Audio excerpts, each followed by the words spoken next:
اكثر شخصيه صارت ترند خلال هذا الشهر هي شخصيه سانتا كلوز. طبعا موفرينها لك بهذا الحجم، الحجم راح يكون 60 او 66 سنتيم. بس باعلي الموديل يجنن، سعره راح يكون فقط ب 40,000 دينار. بس باعلي جمال القطعه.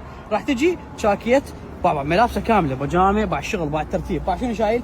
شال يا هدايا، شال يا فانوس. بس باعلي جمال القطعه، باع اللحيه، باع النظاره، بس باع الترتيب.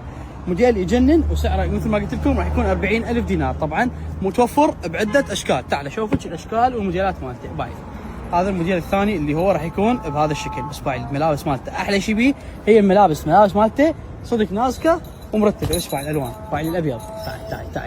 تعال باعي جمال القطعه. سعرها فقط 40,000 دينار وشايل له الهدايا مالته اللي يوزع بيها. تعال بعد ما خلصنا. باعي الابيض راح يكون بهذا الشكل. باعي الالوان مالته. عندي بعد شنو عندي الاحمر اللي صورته لكم. عندي شنو عندي اللون اللي هو يسمونه العنابي، اللون عنابي يجنن. سعره مثل ما قلت لكم راح يكون فقط ب 40,000 دينار. الوانه تجنن، موديله تجنن. باعي جمال هالقطعه. شنو عندي؟ وعندي حتى ماما نويل، ما اعرف ايش يسمونها، احنا نسميها ماما نويل.